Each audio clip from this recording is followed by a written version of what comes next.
I stepped out of the medical building just after 5, still replaying the last claims audit in my head, when my eyes landed on the one thing that made everything else go quiet. My parking spot was empty. For a second, I honestly believed I had forgotten where I parked. I walked 2 rows over, then back again, scanning every silver crossover in sight. Nothing. My Subaru Outback. The car I had worked 4 years to pay off. The car I had finished clearing just 1 month ago was gone. My throat tightened. I called my mom. She picked up with her usual bright voice. "Hi, sweetie." "You heading home, Mom?" I said, fighting to keep my breath steady. "My car is missing." "Oh, honey, relax." We took it. I stopped in the middle of the row. "You what?" "We used the spare key you gave us last year. Remember when your garage door jammed? You left the extra key at the house. Your father said Brandon really needed the Subaru for his apprenticeship shift tonight." My pulse thudded in my ears. You had no right. He needed it. Kayla, he cannot keep losing jobs because of transportation issues. He has lost jobs because he refuses to show up. I said, "That car is mine. You cannot just take it." Her tone sharpened. "Do not start. You always make everything difficult. Brandon is trying. And I am not." My voice cracked. "I worked for 4 years to pay that car off. 4 years. Mom, you will manage. You always do." Those 4 words cut deeper than anything else. They always meant the same thing: you can suffer quietly so he does not have to.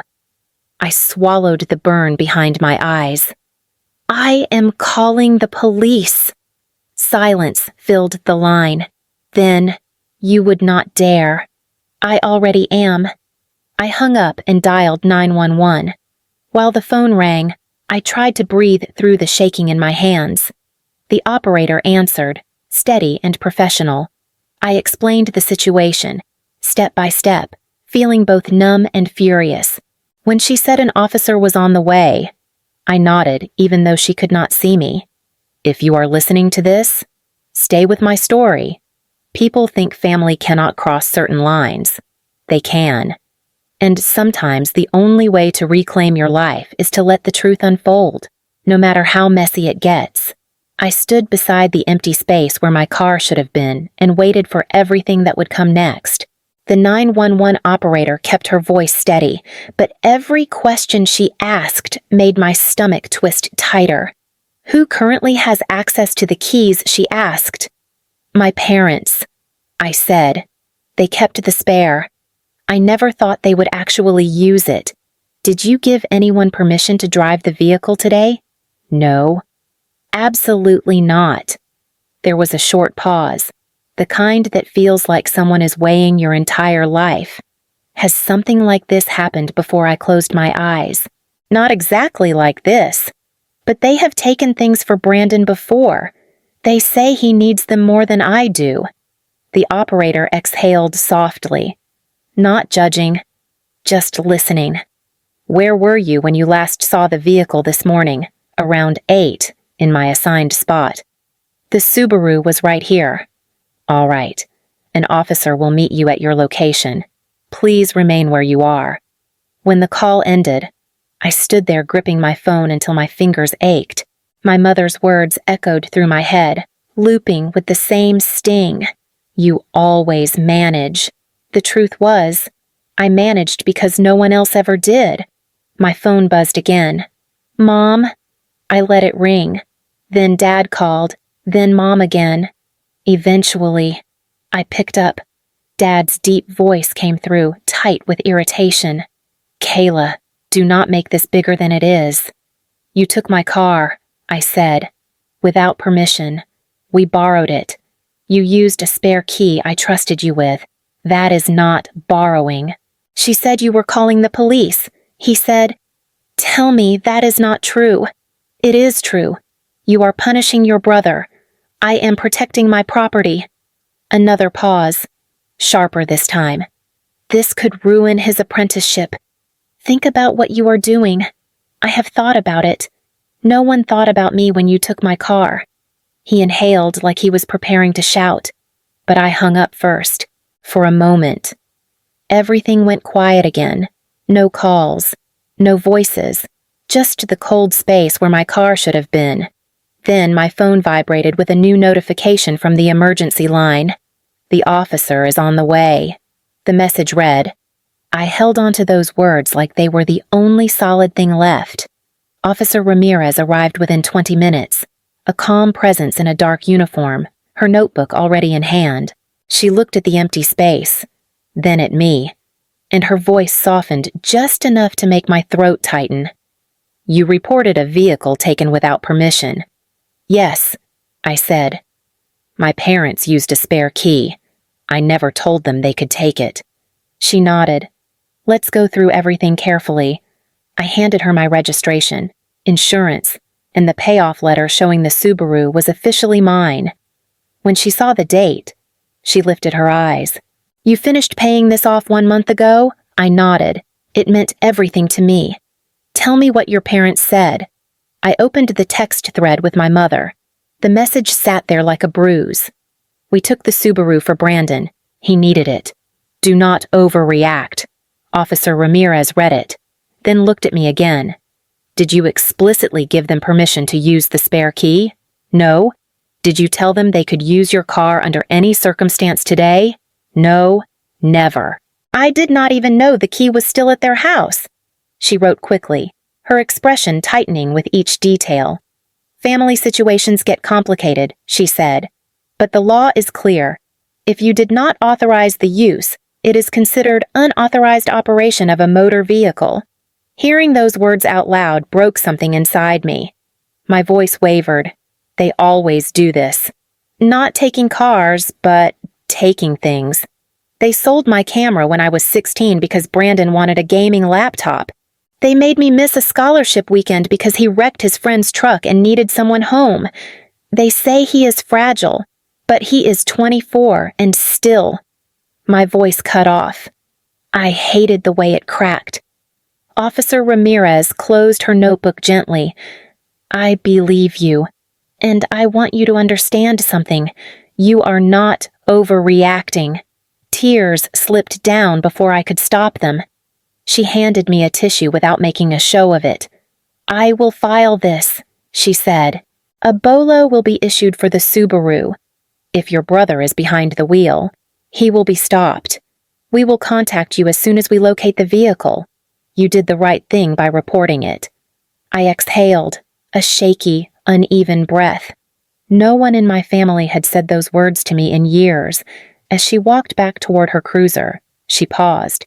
"If they call you again tonight, let it go to voicemail.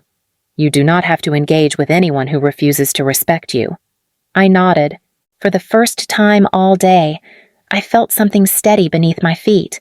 The next morning started before the sun. My phone buzzed nonstop from the moment I opened my eyes.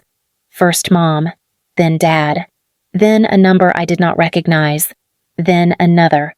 By the time I stepped into the break room at work, I had over 20 missed calls. I tried to ignore them, pouring coffee with hands that would not stop shaking. The first voice message played automatically. Mom's voice, trembling with wounded outrage. "Kayla, how could you? Your brother was counting on that apprenticeship. You know he struggles. Call me back immediately." I deleted it before she finished. Another voicemail. Aunt Sharon this time. "Sweetheart, families do not call the police on each other. You broke your mother's heart. Brandon is just trying to turn things around. Delete." Then a text from a cousin I had not spoken to in years. "Seriously, you called the cops on your own brother." I stared at the phone until my vision blurred. None of these people had asked what happened. None had asked if I had a way to get to work. None had asked if I was okay. A notification popped up Facebook. My mother had made a post. "Prayers needed. Our family is going through something painful. Kayla called the police on Brandon. We are devastated. Please keep us in your thoughts." My stomach dropped. She had turned my life into a public performance. The break room door opened, and my coworker Talia stepped inside. Her eyes widened the moment she saw my face. Kayla. What happened? I handed her my phone with the Facebook post still on the screen. She read it, her mouth falling open. Your mom posted this, she asked. She made it sound like you attacked him. She took my car, I whispered. She and my dad used the spare key. They gave it to Brandon like it belonged to him, and now I am the villain. Talia set the phone down and took a slow breath. Do you want me to get you out of today's audit? I cannot miss it, I said. I will just get through it. Before we could talk more, my phone buzzed again. Dad. I answered because I was tired of running. His voice came out sharp. Kayla, this needs to stop. Your mother has been crying all morning. Did you really post on Facebook? I asked. We needed support, he snapped. Brandon's entire future is at risk. You risked mine when you took my car, I said. We borrowed it. You stole it. Officer Ramirez called it unauthorized use. And I meant what I said. I am not dropping the report. A harsh exhale. You are being unreasonable. Dad. I stood in the parking lot yesterday with no transportation and no warning. You did not even ask if I could get home. That is not the point. It is the only point, I said. He lowered his voice to something colder. If you do not fix this, you will regret it. I already do, I said, then ended the call before he could speak again. The silence afterward felt heavier than the words themselves. Talia reached out, squeezing my arm. You did not do anything wrong. But the truth settled in my chest with a painful weight. The people who should have cared the most were the ones trying the hardest to break me. 2 days passed in a blur of tension and unanswered questions. I took the bus to work, the ride long and silent, my thoughts louder than the engine. Every time my phone buzzed, I braced myself for another message laced with guilt or anger. I stopped checking them altogether. It was close to 4 p.m. when my phone rang with a number I recognized immediately, Officer Ramirez. I stepped into an empty office and answered. This is Kayla. Her voice was steady. We located your vehicle. My breath caught. Where your brother was stopped in St. Paul for driving 17 miles per hour over the limit. When the officer ran the plates, the Subaru came up as an active unauthorized use report. He has been taken into custody. I leaned against the wall to keep my knees from giving out. Is the car okay? It appears undamaged. It has been towed to impound. You will be able to retrieve it once the processing is complete. I nodded slowly, even though she could not see me. Thank you. Your parents called the station, she added. They tried to convince us this was all a misunderstanding. I exhaled, bitter and exhausted.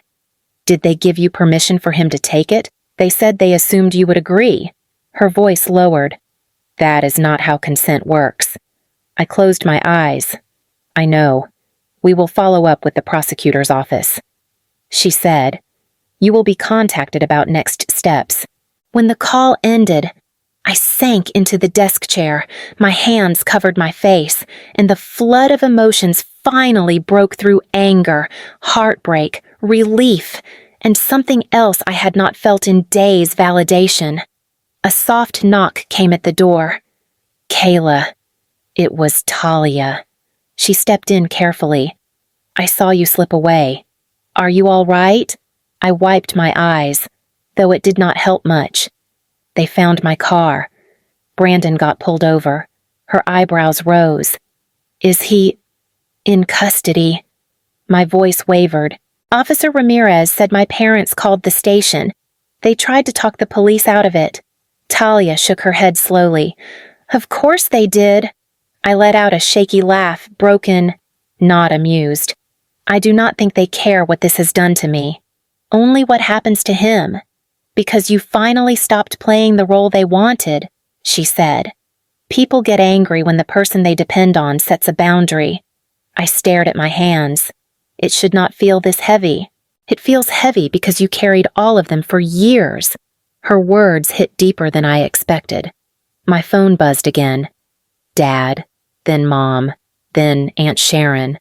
I turned it face down. Talia touched my shoulder. Whatever happens next, you are not doing this alone.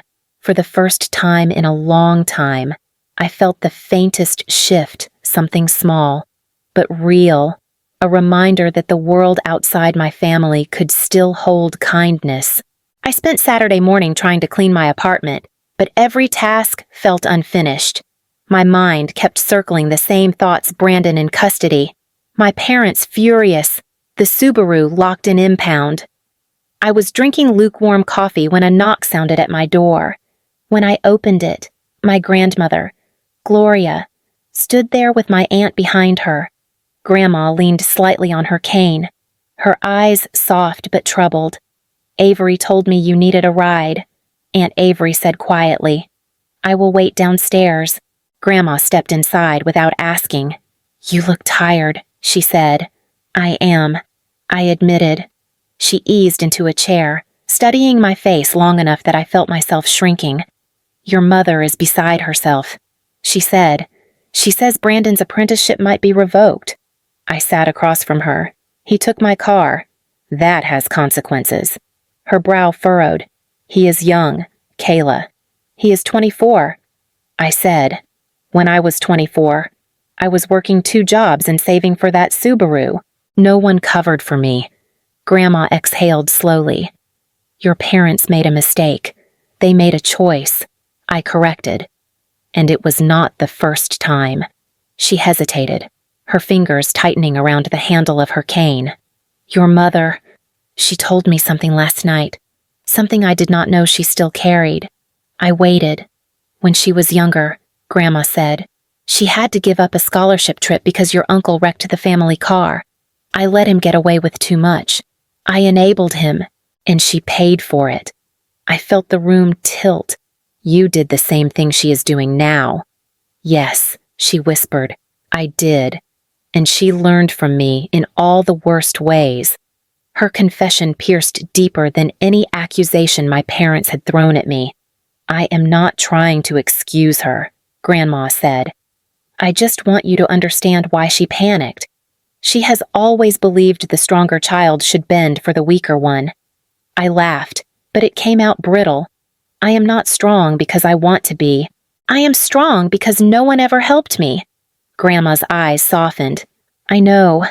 And that is why I am here. Not to ask you to drop the charge. I am too old to beg for things that are not right. But I need to know what you want to happen next.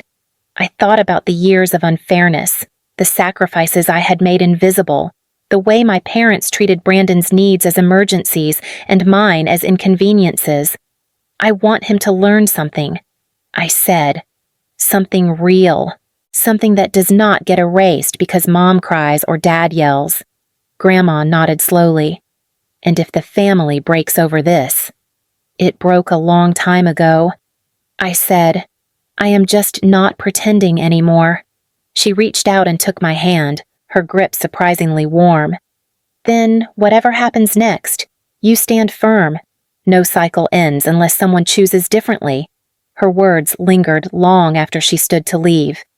Aunt Avery returned to walk her downstairs. Grandma paused at the door. You deserve a life that is your own. Kayla, do not let anyone take that from you again. When they left, the apartment felt quiet, but not empty. For the first time in days, the weight in my chest shifted not lighter, but understood. 5 weeks passed before the prosecutor called me. I was sitting at my kitchen table, sorting through insurance papers for the Subaru, when the phone rang. This is Assistant County Attorney Dahl, the woman said. I am handling the unauthorized use case involving your vehicle. We are offering a plea deal. I straightened in my chair. What does it involve? Your brother would plead guilty to misdemeanor unauthorized operation, 9 months probation, a mandatory driving course, and $700 in restitution for impound and processing fees. I let the numbers settle, each one a reminder of the mess he had made. I will agree, I said. Only if he reads a written statement admitting he knew he did not have permission. There was a short pause. You want him to read it out loud? Yes. Another pause this time waited. I will relay your condition. 2 weeks later, I walked into the Hennepin County Courthouse. Talia had offered to come with me, but I told her I needed to do this alone. The hallway smelled faintly of old carpet and coffee, and benches lined the walls where families whispered anxiously. I found an empty seat. A few minutes later, my parents and Brandon entered from the other end of the hallway. Mom's eyes were red. Dad's jaw was clenched hard enough to crack stone. Brandon looked small, his shoulders curved inward, his gaze fixed on the floor. Mom spotted me first. "Kayla," she said, approaching with shaky urgency. "You can still stop this." I stood. "No, we are past that." Dad's voice dropped into something stern. "You are pushing this too far." I reported what happened. I said, "The law did the rest." "You think the law cares about family?" he snapped. "I think the law cares about property and permission," I replied. "You ignored both." Before either of them could respond, the courtroom door opened. Merritt case. The clerk called. We filed inside. Judge Harris was an older woman with stern eyes and a voice that commanded silence. "We are here for the plea entry of Brandon Merritt." The prosecutor stood. "The victim has agreed to the deal on the condition that the defendant reads a written admission." Judge Harris turned to Brandon. "Do you have the statement prepared?" Brandon's public defender nodded and handed him a sheet of paper. Brandon's hands trembled as he unfolded it. His voice came out thin. "I, Brandon Merritt, admit that I took my sister's vehicle on April 19th without her permission. I knew the Subaru was registered to her. I knew she did not authorize me to use it. I assumed she would not hold me accountable. I was wrong. What I did was unauthorized and disrespectful. I am sorry." He did not look at me once. Mom's breath hitched. Dad muttered, "This is unnecessary humiliation." The judge looked sharply at him. "Sir, you will remain silent unless addressed." Dad slumped back, furious but contained. Judge Harris signed the order. "Probation supervision begins today. Restitution due within 60 days. The gavel struck lightly. As we exited the courtroom, Mom tried to reach for Brandon's arm. "You should not have had to do that," she whispered. I spoke quietly, but firmly. "He needed to." Dad turned on me. "You have no idea what you have done." I held his stare. I finally stopped being the one you could take from without consequence. Brandon's eyes flickered toward me for the briefest moment. Guilt, confusion, something softer, but he quickly looked away. My parents walked out flanking him, shielding him like he was still a child who needed protection from the world. I walked out alone, but every step felt steadier than the one before. Brandon's probation started immediately. A week later, Grandma called to say my parents had bought him a used 2014 Honda Civic. "He needs to get to work somehow," she said gently. "I am not stopping him from working," I replied. "I am just not giving up my life to make it easier." Grandma hesitated. "Your mother still refuses to talk about any of this." "I know." There was nothing else to say.